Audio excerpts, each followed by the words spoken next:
abange nantiwulira Katonda akumanyi yakuggyeko omuzimu gw'okubonaabona. Buli ndagaano yonna ekizikiza. oyo ye musumba Ssenyonjo va mu Busibe akomyewo Namungona mu kisaawe ennaku z'omwezi nga 11 paka 14 omwezi ogw'omukaaga 2026 essaawa 10 ez'olweggulo. Omusumba Ssenyonjo va mu Busibe atasumba ndiga yakwaniriza mu crusade ebyamagero etuumiddwa kyusa obulamu.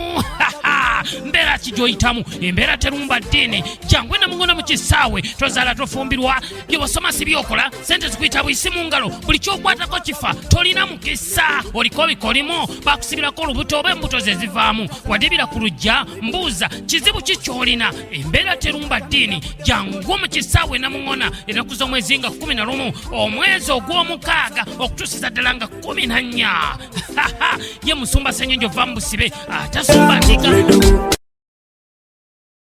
Omuwala gw'olaba ye muwala eyajjanga mulwadde era ng'alina ebintu ebimukuba era eba bimukubye tategeera kiri ku nsi.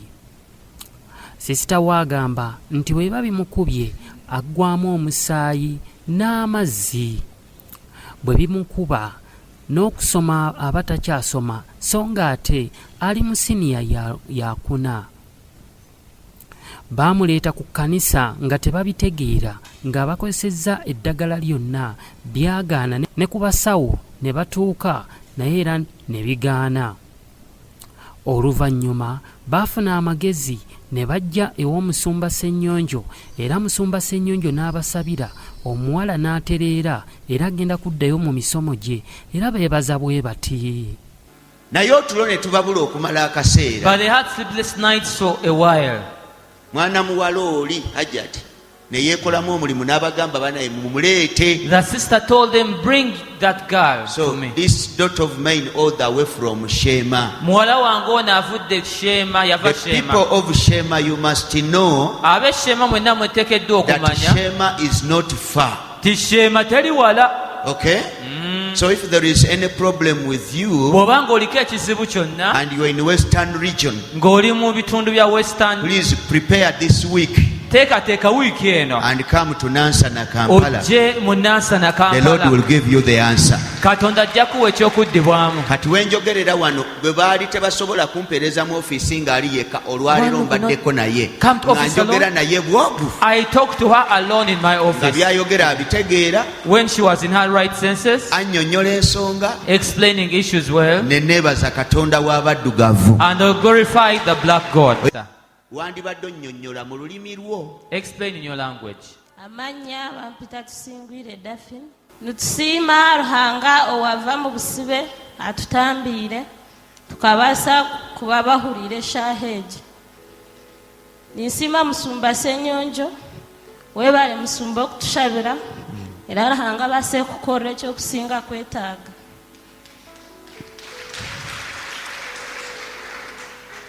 Omwana ogu aba amazire emyaka 3 ari kubonabonesibwa ekirwire kibe nkiiza sitaani emuteera agwa hansi azirika amara nk'izooba lyona takumanya ekikufa eruguru mushaba eri abashabire bayetooroora batwara omu marwire goona omu marwariro byayanga era kabe naza ishomero kibe nkimakinga sure ngu tikikumwendeza kushoma kabe nahika muryango gwa kirasati agwa hansi akireeba omu kitabo hareeba omwirima abatiine kyakubasa kukora era kikagezaho kwenda kumunaga omu maizi kyagezaho kumugwisiira ariho kibe nkimunywamu eshagama bashaba bahurira baraha nawe wenkabe yayetamirwe habe naba nagira ati naninfanfe namugira nti anti hariyo omusumba Ssenyonjo kuva mu Busibe ebyatukorire n'ebyamaani ntoije tugende nkutware nangwa tata yabanza kwanga yanja ata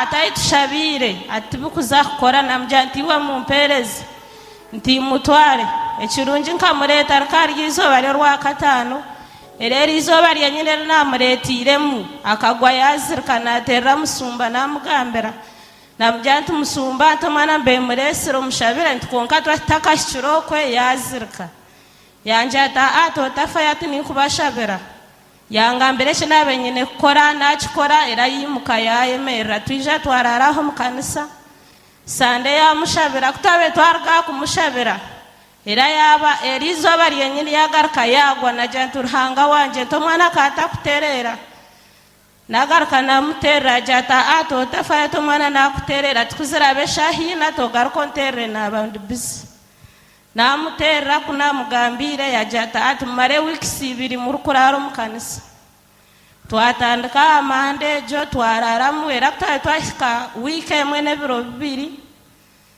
ogwakara byamere hariyo mu kanisa yareba umwoyo warahanga ari kumugira ati byo nebembe kuteganisa ati byahwa ndowooza muwulidde ngenda mu maaso malirize akareba omuntu nguyija yamwemerera amusheko akajata akaba ariyo mushisha twonga ati namucenga ati yampa amizi yajya nawo mbiri gwona buri kimwe cyaho era yanaba kana ngwa kiriya kikacyamurigireho konka kasigize arusaze rukumushasha twateze ebikatu twamuha ebijumba byayanga kuba muhire kuyarebera cyo kiroto omukashesha kijana njya twonka no mambe ndiyo mukanisa mbyami nareba omuntu yija ayo mushija yanja ngu nabe wena nabe kunanaba kunaza kwimukanashanga arushaze taro era kwihobwe na hati taina chikumuteganisa karote biroto bibakiza kushaba omuntu amujato otashaba konka byona bikahwa hotine cyakureba kwikanera izoba turi abahuriri engalo za mukama abakitegedde. Great hand clap to God for those who have understood. Omuwala genda mu maaso maliriza omalize. Era musumba senyonjo nitukwebaza webale munonga kutushabira ukateeka hamano ukateshara zawe era nimpamya munagaruka ishomerere rizoba twatwizire ngo otusibure otushabire tugaruke iyo turi abahurire muri bawanguzi nokukirawo. You're more than conquerors. Tugambe muwala naye atugambire yakagambo. Let us say something also. atomuzindaro ibaze Yoni mbanza kwebaza Ruhanga abamagara no mwisyo ebyangarurize Amazina gawe. amazina ninyo cyokunzire shanta nimbanza kwebaza Ruhanga abo kuba mbire ntachumanya ngo nimbasa garuko magara genseji ngambe bugambo nke bindu kugamba hati abo kuba mbe nahurire naye tamerwe namagara ganje gantamere abo kuba kimbe ni ntahanto muke nandyo muka obandyo mukerasi esa yona baninyera rcherante ninza kugu nchibandi nko mukerasi chaya natandika tukwandika rubaho nyabyanje amageza ganje gakoma konko bwa hati nimbasa kureba ikintu nshicenge nicyo ndukusimira Ruhanga kandi ngaruka nsimana omusumba senyonjo abwe sare zompire abo kuba mbe nahurire natamirwe natandikire kusaba n'esara y'okufa konko kurugera izoba ndi omuntu ahurire kandi nyina amagara gahurire. Katonda ayongera okukola n'ebisinga. Kozi oli mu class ki? Which class are you? Senior 4. Senior 4. Ogenda kusoma bulungi era nkutadde genda osome okomewo wano ng'oyise bulungi. Katonda akuwanguze byonna mu linnya lya Mukama. Naawe ng'oli eyo ng'olina ebikutawaanya jangu ennansana kuva mu busibe kyaki ew'omusumba Ssennyonjo togenda kusigala kyekimu kubanga Katonda yamutuma okubeera ng'asabira abo bonna nga tasosodde eddiini yonna newankubadde levo y'okusoma. Omusumba Ssennyonjo va mu busibe Katonda yamufukako amafuta ga kusumulula abantu okubasabira n'okubabuulira ebyo ebyabasiba wajje byava n'engeri ey'okubisimattuka. The theme of today, gugamba lwaki tofaayo? why don't you care? Naye amazima lwaki tofaayo? Why don't you care? Why don't you mind? Why don't you mind? Ebintu ebigenda mu maaso, For whatever is going on, lwaki ebimu bikubeerako why do some of them happen to you n'obiraba You see them happening, naye gwe mu mutima gwo n'otafaayo but in your heart you don't mind. olw'okubanga ebimu guba gwe gusoose Because for some, it's because it's the first time happening. n'osirika You keep quiet. n'ogamba kyabaddewo kakigende. It happened after all, let it happen.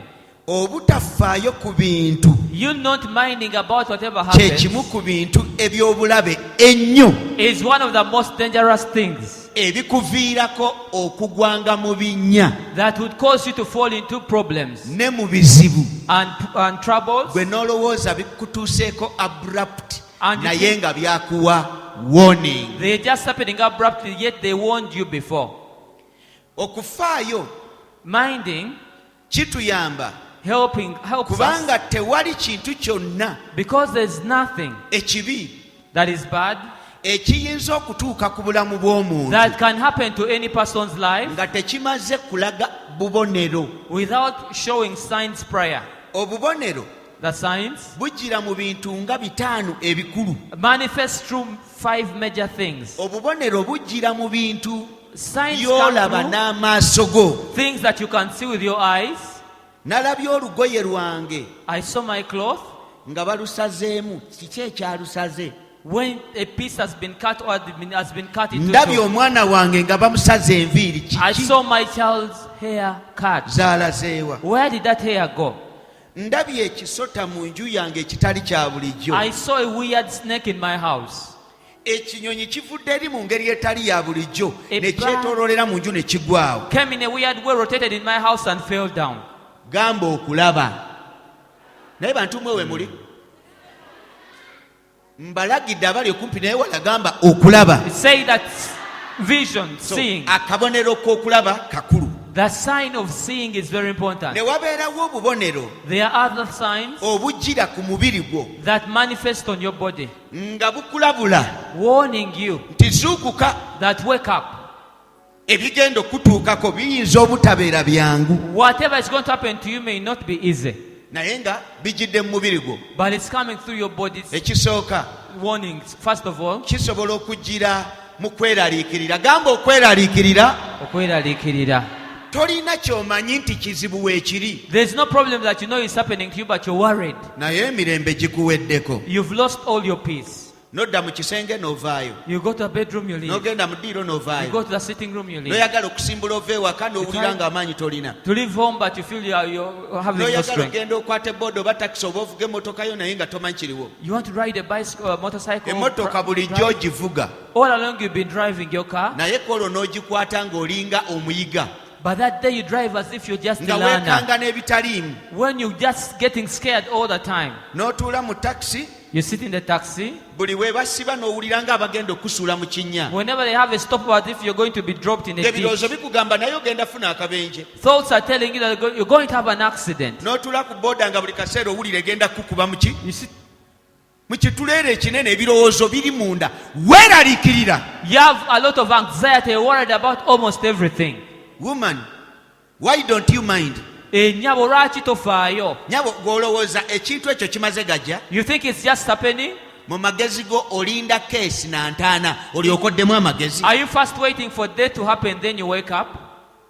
ebibeerawo ku mubiri gwo, Whatever happens on your body, ebisulo ne bijja ne bikwetimba olunaku lwonna, spasms come and trouble you the whole day. gwe ng'owooza kimu ndiko obukumi bwa katonda. weebale we buli, May find you have the protection of naye God, waliwo ebimu nga bwe kiba kizze but there are some problems that if they teweetaaga come, kwogera bwogezi bukuumi, twetaaga tulumba ekintu ekyo gye kiri we need to kifeewo. attack that problem to leave. ebikyamu ebibadde bijja ku bulamu bwo bireme kubeerako. That the wicked things that wanted to happen to your life don't happen. Why don't you mind? Lwaki tofaayo? ebisulo ne bikubeerako omubiri gwonna ebintu bikutambula ebiwulira nga biwuka n'obijjako naye tobiraba. Your entire body you're having strange movements of things, but you can't see them. ako kabonero akalaga nti okwetoolola obulamu bwe waliwo presence That's a sign that ey'amaanyi amabi, shows there's a presence of evil powers on your life, naye togitegeera. but you cannot understand it. weetaaga otandika okufaayo You need to start minding. ne weebaka. mu butuufu kino mpulirira ddala nga waliwo gwe ŋŋamba kati I feel there is a victim of what I'm speaking about now. n'odda engulu nga baakusaze wenna omubiri. You wake up when the entire body has cuttings. wabyogerako bwogezi nti bansaze ku mikono ne bansala amagulu. Talked about it and said, I have cuttings on my hands, legs, and wherever. Nowooza mbu kirabika mu buliri neebase ne girita And you think you have a razor blade in your obwo bed. bubonero obulaga nti waliwo ebikulumba nga gwewo oliwa nga gweokoze eki. Those are signs that show that there are things attacking you when you're sleeping. Bw'osirika n'otafaayo When you keep quiet and don't wedde. mind, you're finished. Era bino bye bimu ku bintu wiiki eno And these are some of the things this mwena week. mbayitayo okumpi n'ewala. I summon everyone who is found Tugenda here. kulumba buli kabonero ak'omulaba akabadde kakuliko. We are going to Tugambe attack omulabe stop. every sign of the enemy and telling the enemy, come out. Tugenda gamba ekizibu stop. We're going to tell the problem, stop there. Okusinga okubeera gy'oli nga gweweza kimu. Instead of being wherever you are saying one thing, Bye boogeddeko mazima nakirabye. what they've talked about sincerely, I saw it happening. Wakirabye, what did you do after that?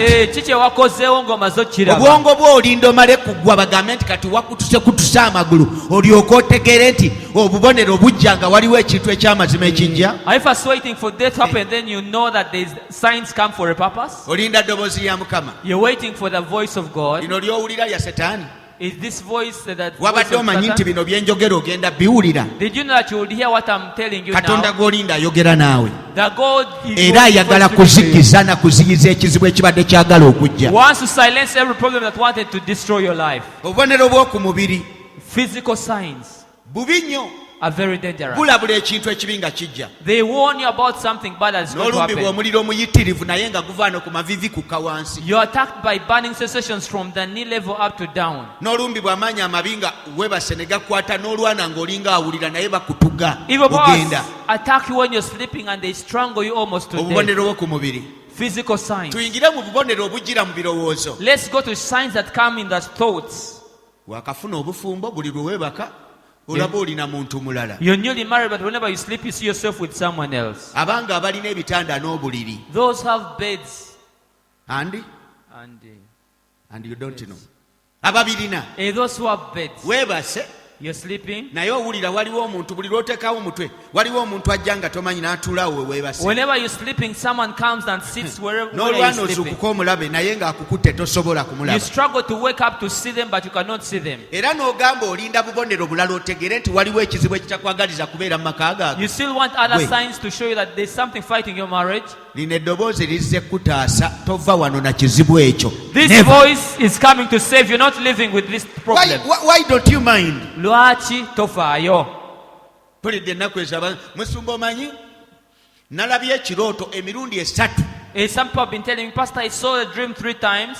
nga wenkolera bangobyewo waliwo bintu birala. Where I'm working from, I've been fired out of there, and there are other things Naye nze bwe placed ntunula there. ndaba nga tewali buzibu. But when I look, I see there is no problem. Bwe waba tewali bizibu ekyo kyalize era kye kyali kireese. If there is no problem, would you get that manifestation, and what would it come Olina sente after all? obulamu butambula bulungi naye buli kiseera ebirowoozo bikugamba You have ogenda money? kudda ku ziro yavuwale bw'oloota amasomero gye wasomeranga biki ebyo. You're dreaming of the schools you went to when you're still young.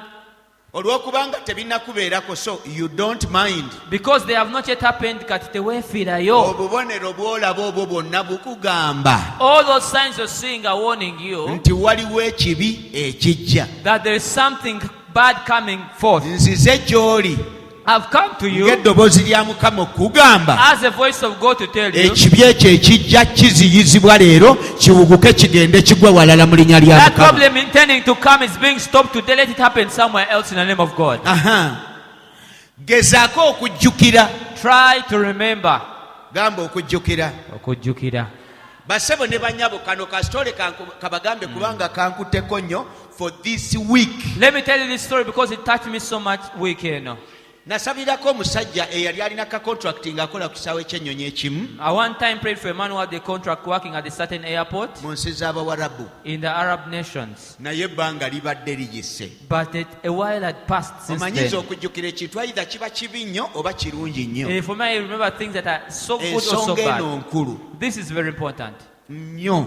Very nnyo. important. Omwami ono This gentleman, mukujja nalabanga ow'amalala ennyo. as he was coming to me, I saw him as if he was arrogant. Muntu Muyisiramu Was alinga atalina budde. Muslim, he seemed so busy, didn't have time. ennaku bwe zaatuuka yavaako ewaabwe gye yali akolera. When time came, he left the workplace. Ng'amaze emyaka 5 akolerayo, byenjogera biyiseeko akaseera. When he had spent 5 years working from there. Naye ng'akasente kawera. But was getting some good money. Si ka musaala kokka. Not only the salary. Naye nga ne ssente endala zaafuna mu bantu olwa services ku kisaawe. But even other tips he gets from other people because of his good services. Eyo mu mawanga ago basiima abantu ababaweereza obulungi. In those nations they tip people who serve them well. Unlike here where omuntu bw'akusiima nga muwala, bw'omusiima nga muwala akuweereza bulungi n'omuwaayo 5. Alowooza ekiddako ogenda musaba ki? Namba. Si buli ffenna ababasiima bannyabommwe abalina emitwe eminene nti tuba tubaagala, tuba tusiimye empeereza yammwe. We are just appreciating your services. Mukitegedde? Have you got it? Yensonga lwaki oba muvubuka oba muwala bw'atuweereza obulungi tumanyi okubawaayo ke muyita ki? Weebale nnyo. Bwe yadda wano, when he came here, n'agenda ewa maama we okumulabako. Went to visit the mother. Naye nga taata yafa dda. But their father had died long ago. So bwe yatuuka ewa maama, when he reached the mother's place, ne banyumirwa.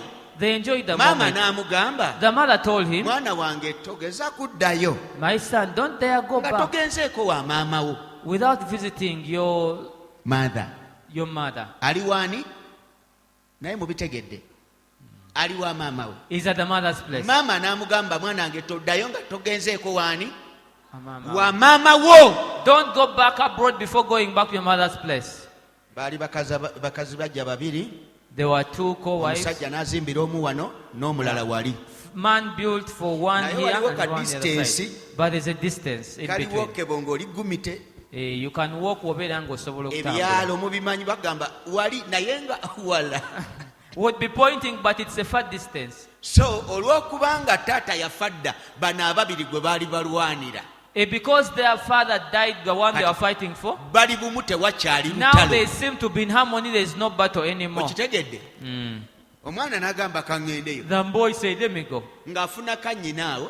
Got a sister. Nga batambula bayita mu bisegusi bayita through the bushes. Nga batuuka ewa maama. And they reached the stepmother's place. Maama yasanyuka. The stepmother was so happy to see him. N'agamba mwana wange. Say, oh my son. Nga wakula. Oh, you grew up. Bangamba oli bweru. They told me you are born. Wanzijukidde. You remember me? Banaye mpa akafumito. give me a N'amusanyukira. Was happy to see him. N'amuwa amenvu. Gave him N'amuwa bananas. amagi ag'enkoko eŋŋanda. Eggs, N'amuwa local eggs. kacaayi. Gave him something. Essanyu ne liba jjitirivu. Was so happy to see him. Bwe yali asimbula. When he was setting off. N'amugamba maama. Told him, Mom. Kankuweeya akacaayi kano nange. N'akwata mu nsawo n'aggyamu emitwalo 5 kapapula kawamu. Took out 50,000 shilling note. N'akamuwa. And gave it to her. N'akakwata n'agamba mwana wange nga weebale. My child, thank you. Okutte ku kamoome. Kojje kano akamu n'ompaako. You got from a pile of money. Naye n'oyinza okuba kookomyeko. Kale uliriza. Omulabe ng'anaakuwangula. If the enemy is to overcome you. Akuteekako ekintu ng'akuteekako n'ensonga. Gy'ogenda okwekwasa lwaki kibaddewo oleme kubifaako. Will bring a problem and even give you a reason to console yourself not to fight for yourself. Kyo yagamba kino kiri ku nsi yonna isoke. After all, this is a general problem all over. Bwe yamaliriza twatambuza emyezi gy'alinga 6-7. Afterwards we moved for 6-7 months afterwards. Flights ne bazita. The flights resumed. Naye nga baziteera ku bukwakulizo obwali obw'amaanyi ennyo. But they released. So eri ne bamugamba was told back there. Tugende tukiriyalinge ne bamukiriyalinga ne bamugamba jangu. And was told to come back. Kubanga bo tebatambulira ku visas. Because they don't use visas. Batambulira ku permits. They use permits. Mukitegedde. So ebyabwe tebitawanyanga gwe boyinza okwagala okgenda. Bo babeera bwe bati. It's not so hectic for them to travel. Ng'ategeka okgenda. Prepare to travel back. Abalala bakyali mu mayumba bali ku mukeeke. Flights ezasooka okugulibwawo. The very be first bantu be baawa olukuso. He was one of those who were given the privilege. Nga yeetegeka ebiwandiiko bye biki. Prepared his documents yali and ali ne everything. mukwano gwe. Was still with a friend. Batambula ku kkubo mpola mpola. Moving along the road slowly. Not on foot but in car. Nga bali mu motoka nga bali ku kkubo bavuga. Ng'alina akasawo akalimu passport endagamuntu biki byonna. With a passport, national ID and everything. Omubbi yajja n'aggula emmotoka n'aggyamu akasawo. Came open n'ayingira ekitoogo n'abula. Got out the bag, entered the swamp. Nga mwe muli passport. That's why his passport mwe muli ebintu byonna. He's everything. Ng'enkeera agenda kulinnya addayo ku The mulimu. next day he had to board and go back to work. Awaasoose agamba In kitegeerekeka the start, kubanga it's understandable kyasi because yonna. it was a general problem. Awookubiri The second omubbi time, ensawo agitutte. the thief has taken the bag. Bwe yagitwala When he took the bag, n'alipootinga eri. reported to his Ne workplace. bagenda ne bakola ne bagamba genda okole mangu ku They told him- passport express. Process the passport express. Yateeka ssente mu passport Put in a lot of money to process the passport, ng'amanyi agenda gifunira mu wiiki egi knowing was going to get it in oba 1 mu week nnaku. or in days. Passport yamala emyezi 2 ng'egaanye okufuluma. The passport spent 2 months without being released. Myezi egi 2 months. ne balwana abeeri bamugamba jangu They jangu must- awoza Come. paka lwe bamuvaako ne Up when they left bakansolinga contract And they cancelled this contract. ne bamugamba ebibyo And they told him, biwedde tukizudde nga you are not interested. we discovered that Genda. Bannange yagakaaba He cried. ye agamba yagakaaba n'anoonya ekyokukola Looked for what to do, ne mu masabo n'atuuka even went to shrines. ne bamukansolinga They cancelled. n'abivaako. He left. bwe bakansolinga gundi ye contract ye olw'obutagenda When they cancelled this contract because of failure to go, yali yakaddayo kutuuka mu kyalo I just reached the village, ne bamuweereza message nga passport ye efulumye. was sent a message, your passport is now released.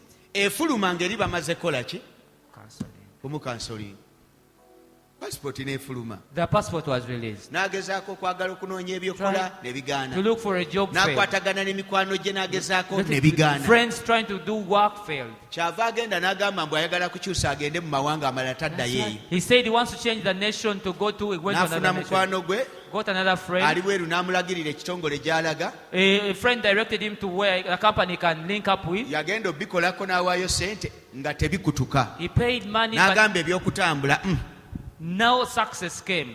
Then akasente akatono ke yali asigazza the little money he was left with ng'agenda waabwe went back home. ng'akwata akasente agulamu akayumba akalimu abapangisa atandika okufunamu ku ssente. Bought a house with rentals to start getting some money. Ekintu kino kye mbagamba kyampadde okwongera okumanya What I'm telling you made me know nti more bw'omanyanga omulabe wo that if you ever discover your enemy, nkwegayiridde mukyawe from A to Z. Eh, Don't waste your time. hate your enemy completely. Tomalirako biseera byo. Byonna alwana ng'omuntu. He was fighting on his Mwana own. mulenzi akwata ssente ze accumulation zonna ze yalina ng'agamba ebyebweruka mbiveeko He said, let me quit going abroad. miliyoni 64 64 million. ng'agenda agula ennyumba z'abapangisa Went and bought rental houses afuneka omuzigo wasula ne banne to get somewhere to stay n'abapangisa be. and also some tenants. Naye Uganda eno atandika okubeerawo Started staying there. akola renovation. He made renovations at Abaali abo Enyumba. bali mu kusiiga langi As they were still painting the houses, nga motoka epaakinga mu luggya evaamu omusajja mukulu Eka- ayinza n'okumuzaala parked in the compound, a very grown-up man came out. ng'abayita abali mu nju nga bagamba mmwe baani. Who are you in these houses?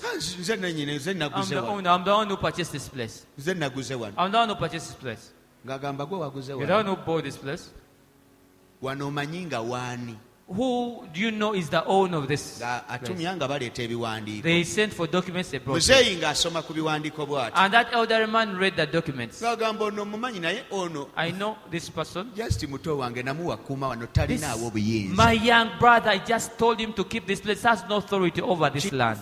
Kituufu mumanyi It's true, I know him. naye talinaawo wano buyinza. But has no authority over this Kyava land and agamba houses. mpa ekiwandiiko kye yakuwa Give me the document he gave kwe you yagulira wano that proves that he's the one who bought this land. ate ekiwandiiko akirina Didn't have the document. alina ndagaano Just had the land agreement. ng'amugamba genda weesootinge ng'agobamu Go abakozi sort yourself, chest out the rent tenant, ng'addamu ateekawo n'abakuumi abalala. and even put guards there. ekyanyizo n'akwata omusajja eyamuguza This one arrested this man who stole to him the land. amuteeka mu kkomera. He got him arrested. Kati ate bw'amuteeka mu kkomera ayagala amusasule ssente. Has Mukulu we the elder brother, nannyini nnyumba the owner of the houses, ate ye yagenda n'amuggyayo. is the one who redeemed him. Kambabuulire, osobola okubeera n'omuntu ng'akutawaanya You can have someone who is troubling you, naye nga tomwagaliza kibi. but you don't wish anything bad to Muyinza them. okitegeera. osobola okubeera ne muganda wo You can have your nga brother yakufuukira obuzibu akutawaanya who is a problem to you, is troubling naye you nga much. woowulira ekibi ekimutuuseeko When you- ate owulira oli something ofendedde bad gwe alwana yennyini eyagamba genda mwesoti ng'omukwate The very brother who told him to go yennyini arrest yeyasasula my young brother sente is the one who paid money ez'okumugja mu kkomera to redeem him out of prison. ono gwe baalyako sente n'anoonyaawo okulwanira The one whose money was taken Ne looked wabula. for n'addamu n'amukwata n'amuzaayo took him back to prison. muzeeyi n'addamu n'agendayo n'asasula The n'amugjayo elder brother paid again and bali took ne him out. bamugamba genda okwate muzeeyi They told him, go and arrest this. teeka ki Elder lyogenda brother. okuyimiriramu okumukwata teririiyo Which law will you base on to ye arrest nannyini him? kifo bw'oya Is the owner of the place. oli muganda we The other one is a brother. baamuwa kukuumawo ono n'abeera gy'ali nga tafaayo ebiseera bwe byayita n'agamba kaŋŋende etereza ewange yasanga ono yatunda sente ne ziggwawo bwe He ziti lost Naye all the wulira. money he had. omanye ebyo byonna okubeerawo You know all that happening mu myaka almost 5 ku 6 ng'omuntu atoba buli in kyabala 5 to 6 years. Someone Kifa. struggling, everything he plans fails. naye ng'obwongo obubwe But his mind tasobola kujjukira nti ebintu bino byonna bimbaddeko cannot remember that all this has happened to me. naye byava ku ki But what caused them all? neebaza katonda nze mu kusaba bwe nti nga nsabira omusajja oyo As I was praying for that man, n'engezigezi nga mulabanga ow'engezigezi nga And I saw bw'omanyi buli muntu alina ekikula kye nange Everyone- waliwo abampita ow'olugezigezi even some people think I'm also sajja ayogera arrogant. yeewulira ne mulaba ne mubuuza kinambuulira bisitole byonna abyogera nga nze ekifaananyi ekinzijira The image that was coming to me kifaananyi eki was one. jangu wano ng'ekifaananyi ekinzijira The image that was coming to me, nga ono gwe njogera naye akutte akaseete the ak'emitwalo one 5 I'm talking to holding a note of akawa 50,000 shillings, omukazi maama giving we it omusanyufu to the stepmother who was sanyukako happy. naawe atolaba akawa maama we Giving it to the stepmother, omusanyufu very happy. kati byonna abyogedde He said it all. nze mugamba naye I tell him, but you tugenda know, kusaba we are going to pray.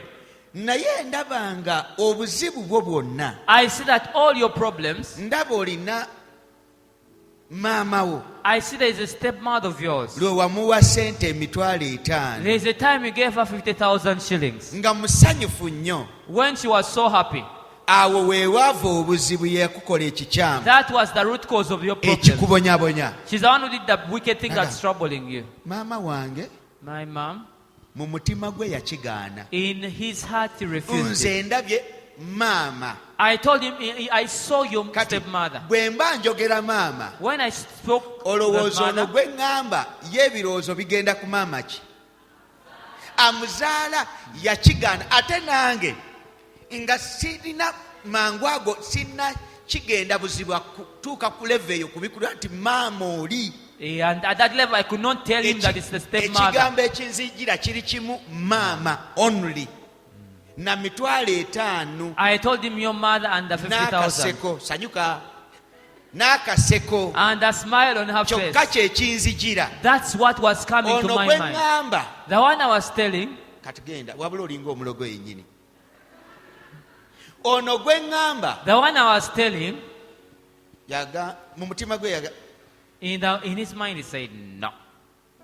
naye n'asirika kubanga ffe bwe tuba mwabawulira nga mbayita nti jangu mu kansolingi nkulaba ennoonya kwegamba tetuli mu muzannyo bannange Those I tell come for counseling and I meet me. We are not joking when I tell you this. tetuli mu muzannyo bwe tugamba nti tuveeko mu bantu abangi ojje tusabire ekintu kyonna When I tell you come for counseling, pray for something, we are not we are joking. not wasting time Tubeera tetwonoona biseera. owulidde munange tetuli mu kwonoona budde gwe okuvaayo n'abamu n'okwata ne sente zo nogamba kaŋŋende Even some of tetuli you mu kwonoona get your budde money. We are not wasting time.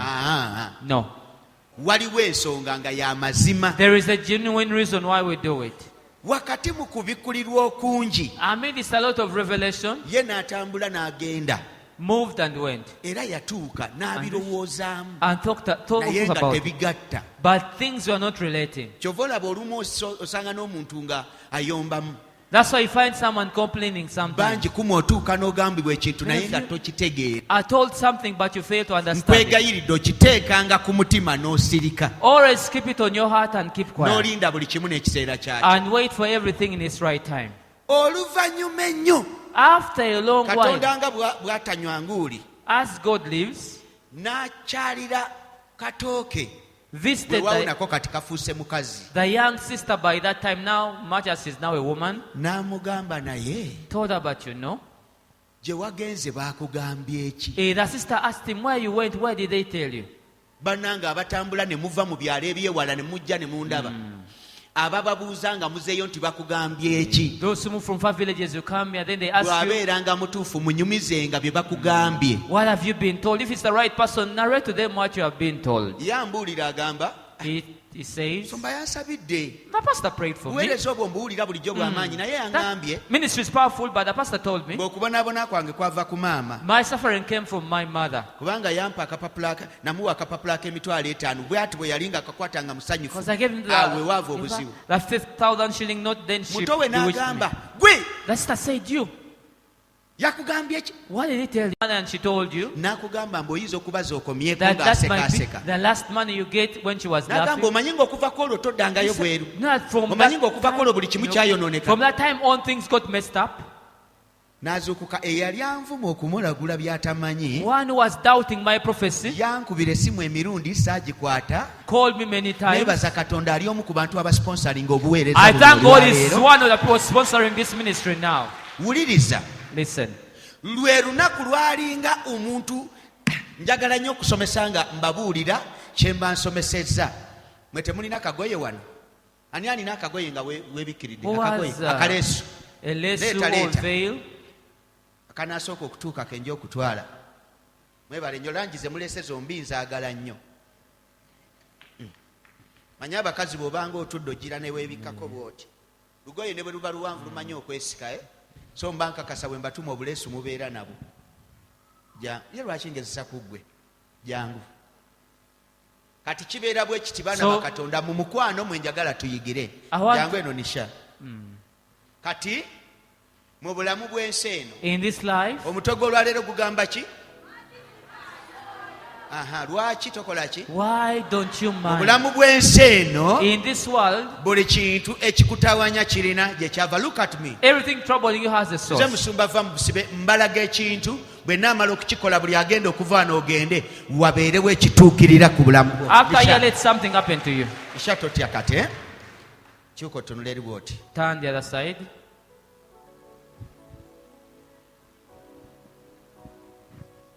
kati omuntu abeera bw'ati. Now someone may be like how you think that lady is now. kati obeera olaba You can see fine. likyagezaako okukanula amaaso layiti teyitaayitamuko At least there's some light coming out. naye olaba bulungi.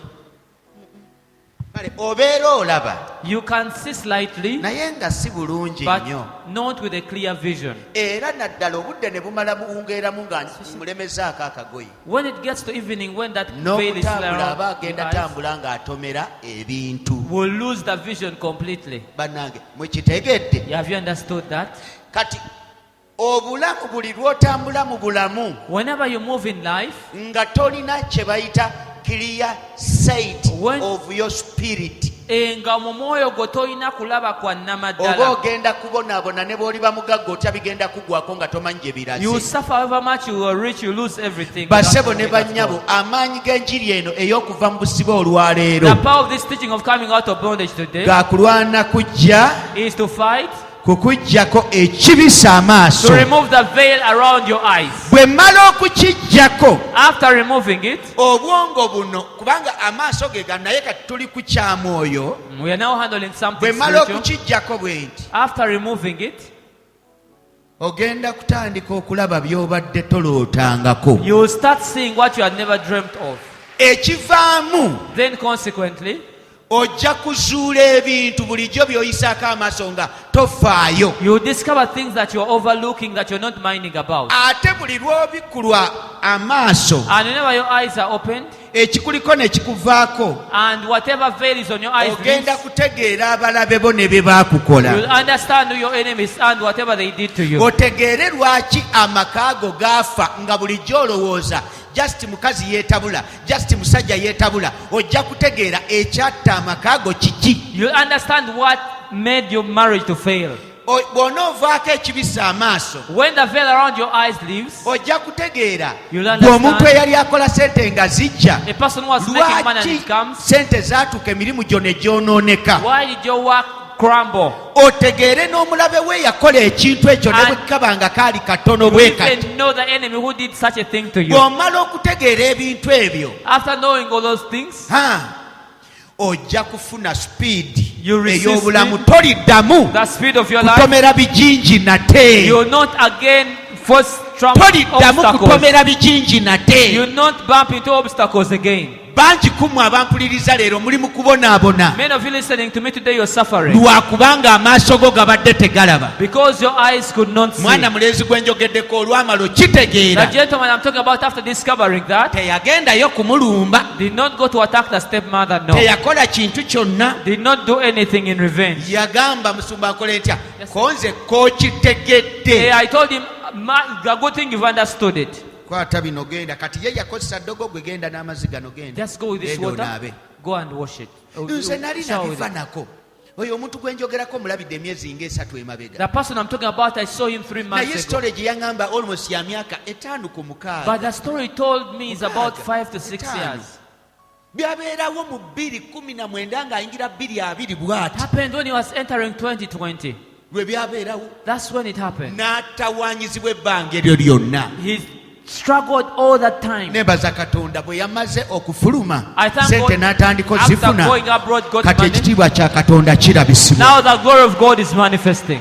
weetaaga akabisa amaaso kakole ki kwata ku maaso gambe nti akabisa Touch your eyes. amaaso Whatever is covering my kalagira eyes, kanveeko I command it to leave me. kyogere nti akabisa amaaso Akabisa amaaso kanveeko kanveeko. wuliriza Listen. from this point of view Okuva wano, buli abadde tazaala ojja kutegeera ekyakusiba everyone was okiwangula barren. otandike You okuzaala discover what had bound you and you start giving back. emirimu egyafa ojja kubikulwa amaaso otegeere owangule For the work that collapsed, you will have buli revelation and ekibadde overcome. kyekweka ogenda kutegeera okiwangule Whatever was hidden, you're going to know and yemusa emikono overcome. gyo Raise your hands up. yonna gy'oli gy'ompulirira gamba mukama Say, God, byonna ebyaziba amaaso gange whatever blinded my eyes ebibadde that binnondoola you are following me, binveeko let them leave me.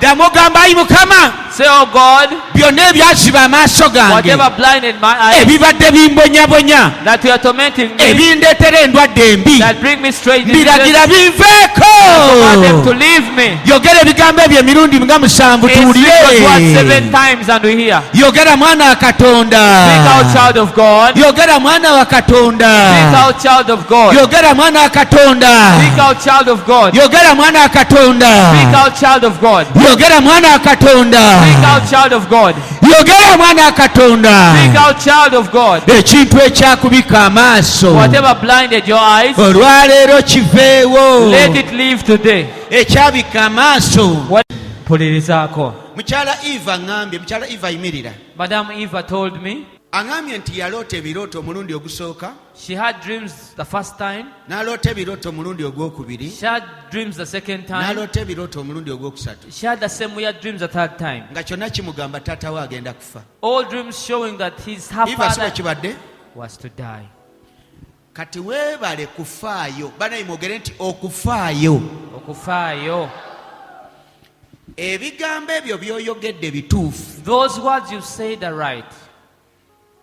naye njagala nyimirire mu mafuta gano But I want to stand in this anointing. kirijjukirwa mu butambi It will be remembered in the memories. yenna ayagala taata wammwe okufa Whoever wants your father to die, guno omwaka nga tegunnaggwako agenda kufa before this year ends, will be the one to die.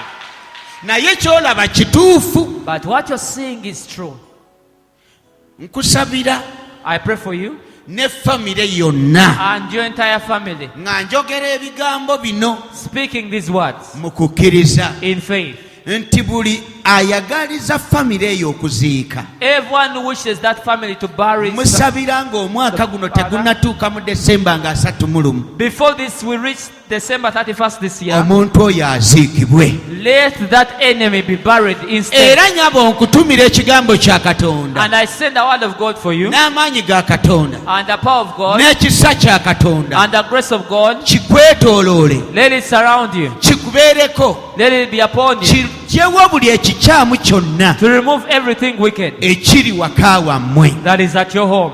W'oyimiridde awo Where you're standing, ndaba nga Mukama akolamu omulimu. I see God doing a great work in your life. Ndaba nga agaalibadde amaziga go What would have been your tears? omulaba agaddiza nnyinigo. That God is taking them Mukama agaddiza nnyinigo. to the enemy who caused them. Agaalibadde amaziga go What would have been your tears? Mukama agaddiza nnyinigo. God takes them back to the enemy who sent Okuva them. leero Right from today, ninze ebiro by'akabonero ako. I'm waiting for the sign Katonda akulwanira entalo. when those signs are going to manifest. Kati mbasaba buli omu ku mwana wo To your child oba ku kintu kyo or kyonna upon anything of yours, ogenda kulaba akabonero. you're going to see a sign. Kwata mu kifuba kyo. Touch your chest. Ayi Katonda, Oh God, nkwegayirira I beseech you, lwana olutalo luno please fight this battle. n'ekisa kye wampadde mu And the mukono grace that you gwange gave me in my hand, buli akifunako whoever gets it, njagala awangula ekyamusiba. let the person overcome whatever bound. Mukama mu saaviisi eno God, in this service, abantu batereere baddeyo amaka gaabwe gatereere. people be delivered and their marriages to also be Mu delivered. saaviisi eno In this service, abantu bawone amayembe ge bateeka mu nju be zaabwe, delivered from the marines, bawone evil spirits put in obunyonyi the house, obwabayingira mu mayumba, to be delivered from the wicked birds that enter the bawone house, ebintu ebibi From problems. ebibadde bigenda okuleeta amaziga g'okufiirwa. that we are going to bring tears of losing. Abantu bawone ebizibu Let people be delivered from problems, ebibadde bigenda okubatuusa mu kukaaba. that you are going to bring tears to them. Kati nsaba omukono gwa Katonda gutandike. I pray the hand of God start. Nze ogwange ngenda gukola. I'm going to do my job. Aliko ekikyamu kyonna eno Whoever yessaawa. has any problem now is the Aliko time. ekintu kyonna woosirikiridde w'oli. Whoever has any problem from where Oyo muleete you wano. are, Mufukamize wano. Fune ku kisa kya Katonda.